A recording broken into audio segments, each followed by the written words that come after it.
Fue en septiembre de 1811, según he comprobado, cuando se detuvo un coche de alquiler en la puerta de Aswarby Hall, en el corazón de Lincolnshire. Un niño, que era el único pasajero, saltó de ella en cuanto paró.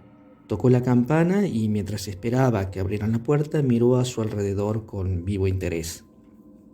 Vio una casa alta, rectangular, de ladrillo rojo, de los tiempos de la reina Ana. Se le había añadido una portalada con pilares de piedra del más puro estilo clásico de 1790. Sus ventanas eran numerosas, altas, estrechas, con cristales pequeños y gruesa carpintería blanca. Un frontón perforado por una ventana redonda coronaba la fachada. Dos salas, a derecha e izquierda, comunicaban con el cuerpo central mediante curiosas galerías acristaladas sostenidas por columnatas. En ellas, obviamente, se hallaban las cuadras y los servicios de la casa. Cada una tenía una cúpula ornamental rematada por una veleta dorada. La luz del ocaso daba en el edificio haciendo brillar los cristales como si estuvieran en llamas. Frente a la mansión se extendía un parque salpicado de robles y bordeado de abetos que se recortaban contra el cielo. El reloj de la torre de la iglesia, oculta tras la franja de árboles y cuya veleta dorada era lo único de ella que recibía la luz, estaba dando las 6 y sus tañidos llegaban blandamente arrastrados por el viento. Todo contribuía a generar en el espíritu del niño, que esperaba que le abrieran, una impresión agradable, aunque teñida de esa especie de melancolía propia de un atardecer de principios de otoño. El coche lo traía de Warwickshire, donde unos 6 meses antes se había quedado huérfano. Gracias al generoso ofrecimiento de su viejo pariente, el señor Abney, llegaba ahora a Aswarby para quedarse. Este generoso ofrecimiento fue inesperado, porque los que conocían algo al señor Abney lo consideraban una especie de austero ermitaño para el que la llegada de un niño supondría un elemento nuevo y previsiblemente incompatible con la rutina de la casa. La verdad es que se sabía muy poco de las actividades y el carácter del señor Abney. Habían oído decir al profesor de griego de Cambridge que el hombre que más sabía sobre creencias religiosas de los últimos paganos era el dueño de Aswarby. Desde luego, su biblioteca contenía todo lo publicado hasta entonces sobre los misterios, los poemas órficos, el culto a Mitra y los neoplatónicos. En el vestíbulo con piso de mármol se alzaba un hermoso grupo de Mitra matando al toro, importado de Oriente a un costo considerable por el dueño. Este había publicado una descripción de dicho grupo en la Gentleman's Magazine y había escrito una notable serie de artículos en la revista Critical Museum sobre supersticiones de los romanos durante el Bajo Imperio Romano. En resumen, se lo tenía por un ratón de biblioteca, por lo que causó una sorpresa enorme entre sus vecinos que se hubiera enterado siquiera de la existencia de Stephen Elliott, su pariente huérfano, y más aún que se hubiera ofrecido a acogerlo en Aswarby Hall. Pensara lo que pensara la vecindad, lo cierto es que el señor Abney, el alto, flaco y austero señor Abney, parecía dispuesto a brindar a su jovencísimo primo una cálida acogida. En el instante en que abrieron la puerta de la entrada, salió él precipitadamente de su despacho, frotándose las manos de satisfacción. «¿Qué tal, muchacho? ¿Cómo estás?», dijo. «¿Cuántos años tienes? Espero que no estés demasiado cansado del viaje como para no cenar, ¿verdad?» «No, gracias, señor», dijo el joven Elliot. «Estoy bien». «Buen chico», dijo el señor Abney. «¿Y cuántos años tienes?» Parecía un poco raro que le hiciera 2 veces la misma pregunta en los primeros 2 minutos de conocerse. «Voy para 12, señor», dijo Stephen. «¿Y cuándo los cumplirás, pequeño?» «El 12 de septiembre, ¿eh? Eso está muy bien, eso está muy bien. Dentro de un año casi, ¿no? Me gusta. Me gusta anotar esas cosas en mi libro. ¿Seguro que el 12? ¿Seguro?» «Sí, completamente seguro, señor. Bien, bien. Parks, llévelo a la habitación de la señora Punch y que tome su té, cena o lo que sea». «Sí, señor», contestó el circunspecto señor Parks y condujo a Stephen a la dependencia de los sirvientes. La señora Bunch era la persona más amable y humana de cuantas Stephen había tenido ocasión de conocer hasta ahora en Aswarby. Lo hizo sentirse completamente a gusto. Al cuarto de hora habían hecho ya una gran amistad que siguieron conservando. La señora Bunch había nacido cerca de la residencia unos 50 años antes de la llegada de Stephen y llevaba 20 viviendo en ella. Así que si alguien estaba al tanto de cuanto ocurría en la casa y en su entorno, era ella. Y no le desagradaba ni mucho menos hacerse eco de cualquier novedad. Como Stephen era un niño inquieto e inquisitivo, estaba ansioso para aprender más sobre Aysbury Hall y los jardines alrededor de la casa. ¿Quién construyó el templo al final del callejón de los Laureles? ¿Quién es el anciano del cuadro que está colgado en las escaleras, que está sentado junto a una mesa con una calavera debajo de la mano? El niño recibió respuestas a estas preguntas y muchas otras gracias al vasto conocimiento de la señora Bunch. Sin embargo, había otras que eran difíciles de responder. Una noche de noviembre, Stephen estaba sentado junto al fuego en la habitación del ama de llaves, absorto en sus pensamientos. ¿El señor Abney es un buen hombre e irá al cielo?, preguntó de pronto el niño con esa asombrosa fe infantil en la capacidad de los adultos para responder preguntas cuya solución, como se sabe, no depende en absoluto del juicio humano. «Bueno, Dios bendiga a este niño», exclamó la señora Bunch. «El dueño es un alma extremadamente amable. ¿Acaso no te he hablado de ese chico que trajo de la calle hace 7 años? Y sobre una niña que fue llevada a la casa 2 años después de que comencé a servir aquí?» «No, señora Bunch, hábleme de ellos ahora mismo». «Bueno, sobre esa chica no recuerdo mucho», comenzó la señora Bunch. «Sé que el señor la trajo un día al volver de su paseo. Dio orden a la señora Ellis, que era el ama de llaves en aquel entonces, de que cuidara a esta chica. La pobrecita no tenía a nadie. Ella misma me lo dijo. Vivió aquí con nosotros unas 3 semanas.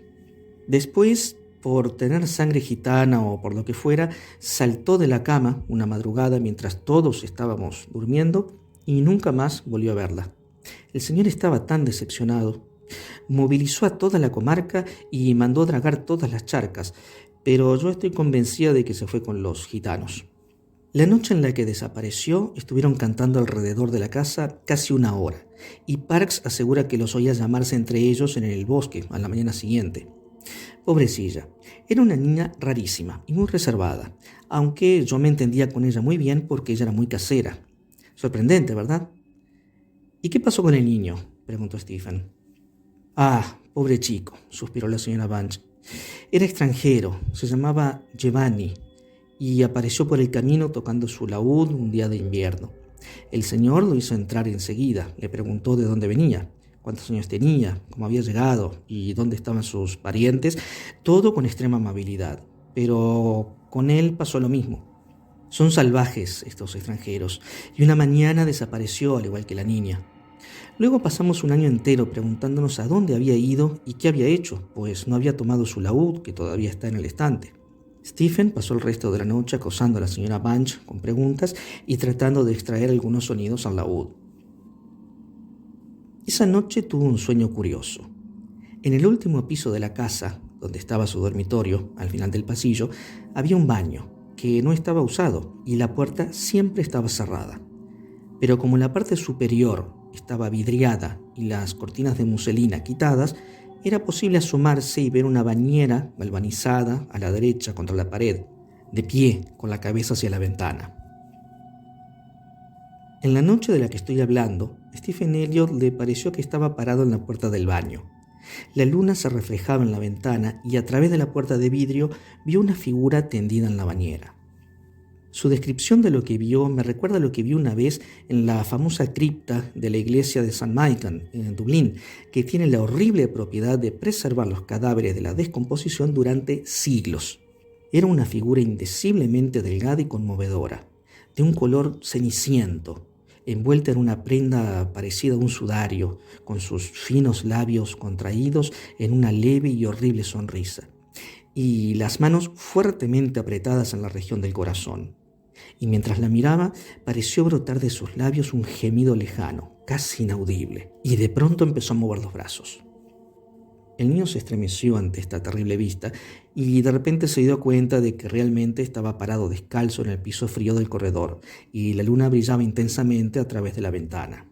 Con un coraje poco común para un chico de su edad, se acercó a la puerta del baño para asegurarse de que la figura de su sueño estuviera realmente allí. No estaba, así que regresó a la cama.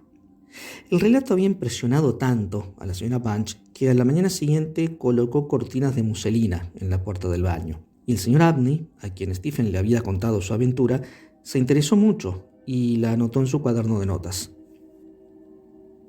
Se aproximaba el equinoccio de primavera y el señor Abney se lo recordaba a menudo a su joven pariente, añadiendo que los antiguos lo consideraron siempre una época peligrosa para los jóvenes. Le aconsejó cuidarse y cerrar la ventana del dormitorio durante la noche. Y también le dijo que Censorinus hacía estimables comentarios sobre el particular. Por esta época hubo 2 incidentes que causaron en Stephen una fuerte impresión. La primera ocurrió después de una noche sorprendentemente inquieta y difícil. Stephen no podía recordar si había soñado algo. La señora Bunch estaba remendando su camisón la noche siguiente. «Dios mío, señorito Stephen», dijo ella finalmente sin poder resistirse, «¿cómo te las has arreglado para rasgar tu camisón de esta manera? Piensa en cuántos problemas le causas a los pobres sirvientes que se ven obligados a reparar y surcir sin cesar». En la camisa, efectivamente, había muchos cortes y agujeros que solo una aguja hábil podría tratar. Estaban concentrados en el lado izquierdo del pecho. Eran largos cortes paralelos y en algunos lugares la tela se había desgarrado. Stephen solo dijo que no tenía idea de dónde venían. Sabía a ciencia cierta que no habían estado allí la noche anterior. «¿Sabe, señora Bunch?», continuó, «vi exactamente los mismos rasguños en la puerta de mi dormitorio, afuera. Aquí definitivamente no tengo la culpa». La señora Bunch lo miró boquiabierta, de asombro. Luego, tomando la vela, salió corriendo de la habitación. Se escucharon sus pasos en las escaleras. Subió al último piso. Unos minutos más tarde, bajó. «Bueno, señorito Stephen», negó con la cabeza, «no puedo imaginar de dónde vendrán esos rasguños. Para gatos y perros son demasiado altos, y sobre las ratas ni hablar. Precisamente tales rasguños son como los de las uñas de los chinos. Mi tío, que vendía té, nos contaba sobre esto. En aquel entonces éramos solo niños». Esto ocurrió un viernes por la noche, en marzo de 1812.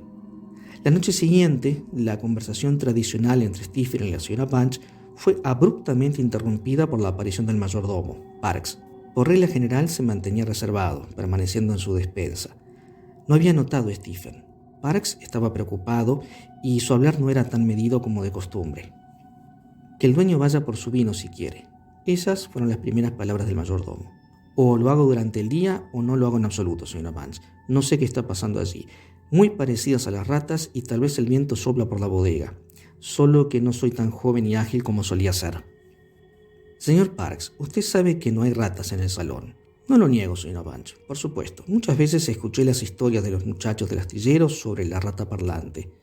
Antes nunca lo creía, pero hoy, si tan solo me humillara lo suficiente como para poner mi oído en la puerta del fondo del sótano, bien podría escuchar lo que se decía allí».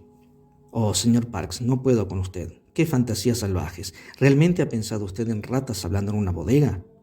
«Muy bien, señora Bunch, no tengo ningún deseo de discutir con usted. Solo le diré que si baja al sótano y pega el oído a la puerta, verá que tengo razón». «¿Qué tontería está diciendo, señor Parkes? No es bueno que los niños escuchen esto». «Está asustando de muerte al joven Stephen». «¿Cómo? ¿Joven Stephen?», preguntó Parkes finalmente, notando al chico. «El joven Stephen sabe perfectamente que le estoy gastando una broma, señora Bunch».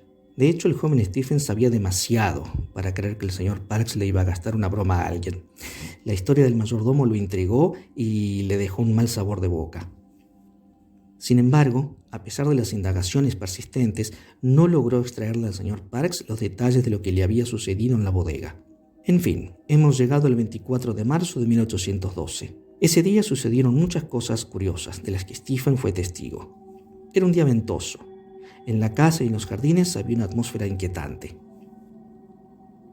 Mientras Stephen estaba de pie junto a la cerca que rodeaba los terrenos de la casa y miraba hacia el parque, le pareció que delante de él el viento empujaba una procesión interminable de seres invisibles. Estaban siendo arrastrados en rumbo fijo hacia algún lugar mientras trataban en vano de detenerse, agarrándose de algo para volver a entrar en contacto con el mundo de los vivos del que alguna vez habían formado parte. Después del almuerzo, el señor Abney dijo: «Stephen, muchacho, ¿podrías venir a mi oficina a las 11 de la noche? Hasta ese momento estaré ocupado. Me gustaría mostrarte algo relacionado con tu futuro. Es muy importante que lo sepas, pero no debes mencionar mi petición ni delante de la señora Bunch ni delante de ninguna otra persona en esta casa. Y será mejor si te retiras a tu habitación a la hora habitual. Stephen, con alegría, aprovechó la oportunidad de no acostarse a dormir hasta las 11.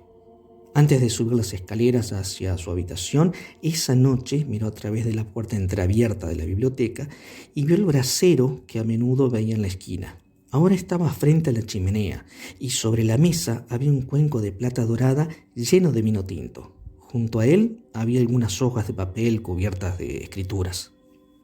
El señor Abney estaba vertiendo un poco de incienso en el brasero justo cuando Stephen pasó, pero probablemente no se dio cuenta del niño. El viento amainó, la luna llena brilló. A eso de las 10, Stephen se encontraba de pie frente a la ventana abierta de su dormitorio, contemplando el campo. Aunque la noche estaba tranquila, los misteriosos habitantes de los bosques, bañados por la luz de la luna, no podían calmarse. De vez en cuando, de detrás del estanque salían algunos gritos extraños, como si los viajeros desesperados por encontrar su camino se hubieran perdido allí. Quizás eran búhos o aves acuáticas, pero emitían sonidos completamente diferentes. Los sonidos se acercaban cada vez más, o solo le parecía. Ahora provenían de la orilla del estanque, y luego flotaban entre los arbustos. De repente los gritos cesaron. Sin embargo, justo cuando Stephen estaba a punto de cerrar la ventana y reanudar su lectura de Robinson Crusoe, vio dos figuras de pie en la terraza de grava del lado del jardín. Eran un niño y una niña. Estaban uno al lado del otro, mirando hacia las ventanas de la casa. Algo en la apariencia de la niña le recordaba la figura en la bañera de su sueño. El niño inspiró aún más miedo en él. Mientras la niña permanecía inmóvil, con una leve sonrisa y ambas manos en su corazón, el chico delgado, de cabello negro y ropa raída, levantó las manos. Su postura expresaba una amenaza, una especie de hambre insaciable y ansia apasionada. La luna brillaba en sus manos, casi transparentes, y Stephen vio que sus uñas eran monstruosamente largas y que la luz pasaba a través de ellas. Toda su apariencia, con los brazos en alto, era aterradora. Tenía un agujero en el lado izquierdo del pecho. Stephen percibió, más con el cerebro que con su oído, uno de esos melancólicos gritos de desesperación que habían resonado por los bosques de Ashwerby toda la noche. Al instante siguiente, la extraña pareja se movió rápida y silenciosamente a través de la grava seca y se perdió de vista. Aunque Stephen estaba muerto de miedo, decidió tomar una vela e ir a la oficina del señor Abney, ya que se acercaba la hora pactada. La puerta de la biblioteca, que también servía de despacho, daba hacia el vestíbulo y Stephen, aterrorizado, llegó rápidamente hasta allí. Pero entrar a la oficina no fue tan fácil. La puerta, como siempre, estaba abierta, de eso estaba seguro, ya que la llave sobresalía. El chico llamó varias veces, pero no hubo respuesta. El señor Abney estaba ocupado y estaba hablando con alguien. ¿Qué estaba pasando ahí? ¿Por qué trataba de gritar algo? ¿Y por qué su voz se congeló? ¿Habría visto también a los misteriosos niños? Entonces todo quedó en silencio, y cuando Stephen con miedo empujó la puerta, ésta cedió. Sobre la mesa del gabinete del señor Abney se encontraban papeles que le aclararon a Stephen Elliott todo lo que había sucedido cuando tuvo edad suficiente como para entenderlos. Los más importantes fueron los siguientes párrafos. Entre los antiguos, cuya sabiduría tuve la oportunidad de verificar, y por lo tanto no dudo de lo dicho por ellos, existía la creencia de que al realizar ciertas operaciones que a la gente moderna le parecen bárbaras, es posible adquirir propiedades sorprendentes. Por ejemplo, al absorber las personalidades de un cierto número de personas, el individuo recibirá poder completo sobre aquellas criaturas incorpóreas que controlan las fuerzas elementales del universo. Consta que Simón el Mago adquirió la habilidad de volar por los aires y volverse invisible gracias al alma de un niño a quien mató, palabra utilizada por el autor de las Confesiones Clementinas con fines calumniosos. Además, en los escritos de Hermes Trismegisto se afirma con gran detalle cómo se pueden lograr resultados similares comiéndose los corazones de al menos 3 seres humanos menores de 21 años. Dediqué casi 20 años a verificar esta afirmación, eligiendo como material para mis experimentos individuos que pudieran ser removidos sin mucho daño a la sociedad. El primer paso lo llevé a cabo al apoderarme de una tal Phoebe Stanley, una niña de origen gitano, el 24 de marzo de 1792. El segundo fue capturar a un vagabundo italiano, un niño llamado Giovanni Paoli, la noche del 23 de marzo de 1805. La víctima final, para usar una palabra que sería extremadamente ofensiva para mis sentimientos, tenía que ser mi pariente, Stephen Elliott. Su día será este 24 de marzo de 1812. La mejor manera de efectuar la absorción es quitar el corazón in vivo, quemarlo y mezclarlo con una pinta de cualquier vino tinto, preferiblemente Oporto. Los restos de los dos primeros objetos deben necesariamente ocultarse, para cuyos fines conviene usar una bodega o un baño que no se utilice. Puede causar cierta preocupación la esencia espiritual de estos sujetos, que en el lenguaje popular se denominan fantasmas. Sin embargo, una persona de talante filosófico, única a quien es apropiado realizar este experimento, no dará importancia a los débiles intentos de venganza de estas criaturas. Con gran satisfacción pienso en la existencia libre y perfecta que me proporcionará este experimento si resulta exitoso. No solo me dejará fuera del alcance de la así llamada justicia humana, sino que eliminará en gran medida la perspectiva misma de la muerte. El señor Abney fue encontrado sentado en una silla. La cabeza estaba echada hacia atrás y en la cara tenían impresos la rabia, el miedo y un dolor terrible. Una monstruosa herida lacerada se abría al lado izquierdo del pecho, exponiendo el corazón. En las manos del difunto no había sangre, y el cuchillo largo que estaba sobre la mesa resultó estar completamente limpio. Tales heridas podrían haber sido infligidas, por ejemplo, por un gato salvaje. La ventana de la oficina estaba abierta, y en opinión del forense, el señor Abney había muerto a manos de una criatura salvaje. Sin embargo, después de haber analizado los papeles que acabo de citar, Stephen Elliott llegó a una conclusión muy diferente.